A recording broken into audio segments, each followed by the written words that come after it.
رب کائنات نے انسان کو کہا لقد خلقنا الانسان فی احسن تقویم، ہم نے حضرت انسان کو سب سے افضل و اعلیٰ بنایا. تو اب انسان کو بنایا ہے تو اس کو کوئی نہ کوئی مقصد دے کر بھیجا ہوگا.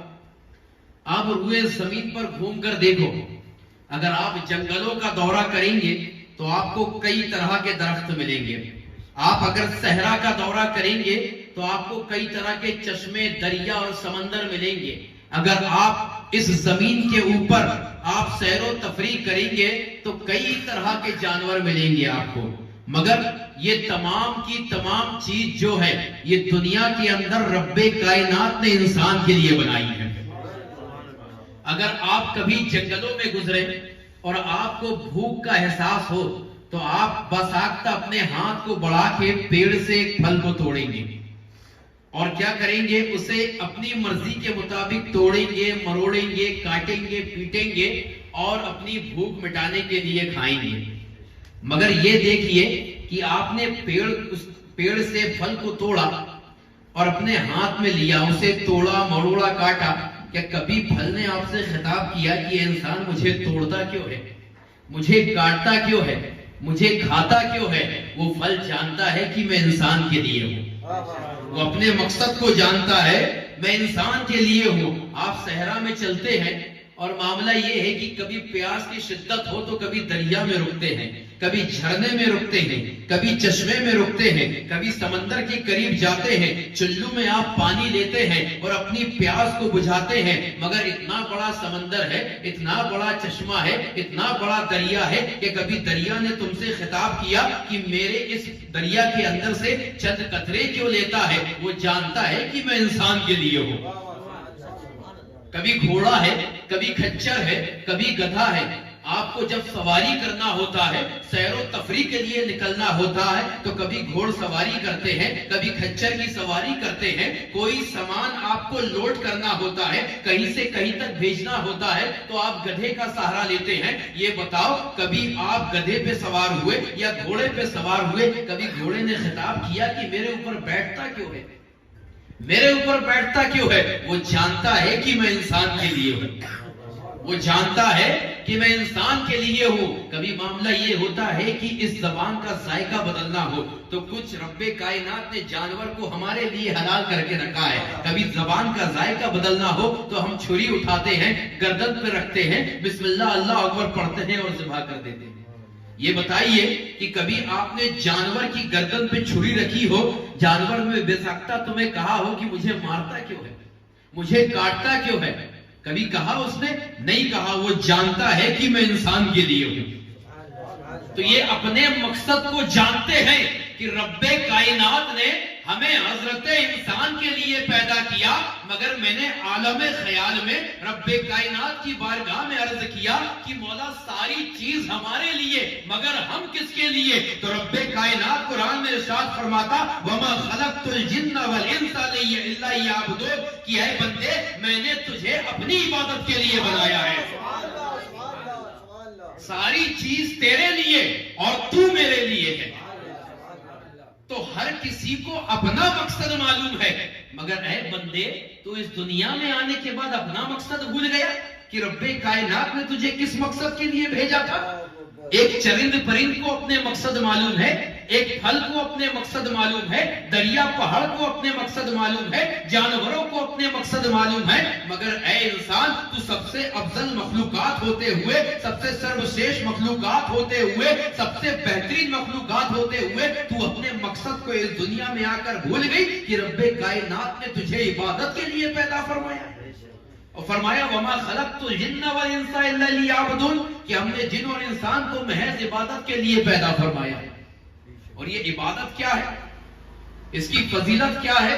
تو اس کی فضیلت سب سے بڑی یہی ہے کہ یہ رب کائنات کی سب سے بہترین عبادت ہے کہ یہ ہمیں اس کے سامنے جھکنے کا موقع عطا فرماتی ہے، اس کی بندگی کا موقع عطا فرماتی ہے، اس کی قربت کا موقع عطا فرماتی ہے، اس سے قریب ہونے کا موقع عطا فرماتی ہے. تو سب سے بہترین عبادت اگر دنیا میں کوئی ہے تو وہ رب کائنات کی بندگی ہے.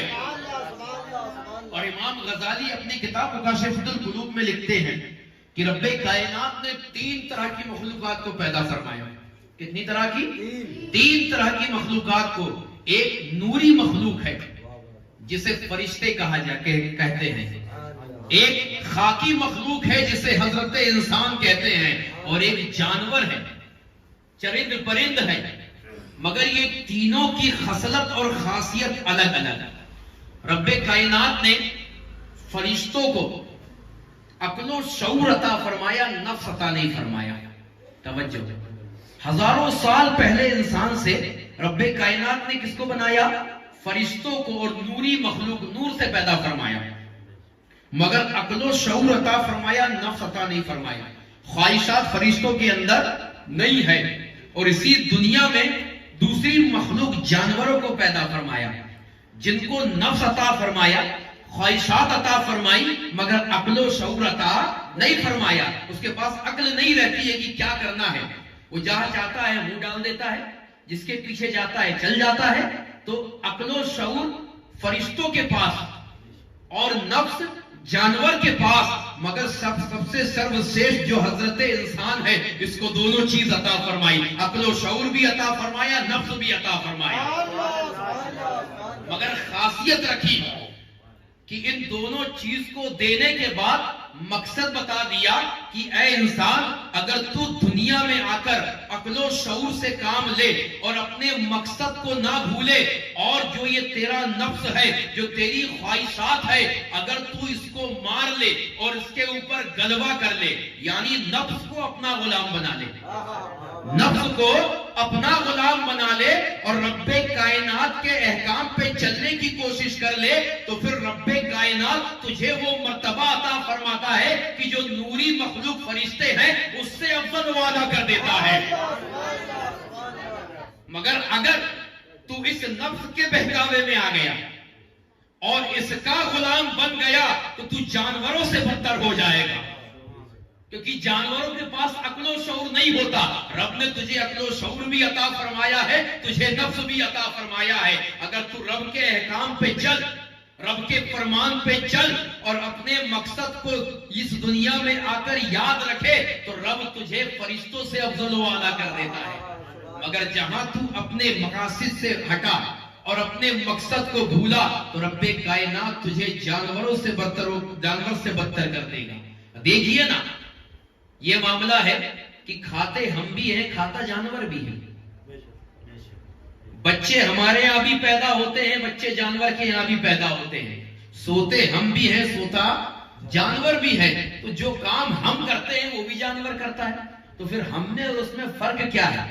ہم اس سے افضل و اعلیٰ کیسے ہو گئے؟ ہم اس سے بہترین کیسے ہو گئے؟ تو بہترین بنانے کے لیے رب نے اپنی عبادت کو رکھا ہے کہ عبادت تمہیں ممتاز کرتی ہے اور تمہیں جانوروں سے الگ کرتی ہے. اگر تم دنیا میں آ کر صرف کھا رہے ہو، پی رہے ہو، کما رہے ہو، سو رہے ہو، تو تم میں اور جانور میں کوئی فرق نہیں ہے. مگر اس کے ساتھ ساتھ اگر تم نے اپنے مقصد کو یاد رکھا اور رب کی عبادت میں لگ گئے، تو پھر تم جانوروں سے افضل و اعلیٰ، فرشتوں سے افضل و اعلیٰ، اور رب تمہیں سب سے افضل و اعلیٰ کر دے گا.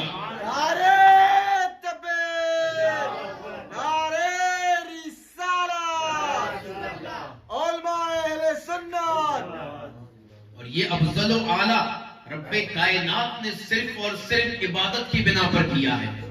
یہ عروضیت، یہ بلندی رب کائنات نے صرف عبادت کی وجہ سے دی ہے. اور عبادت کیا ہے؟ عبادت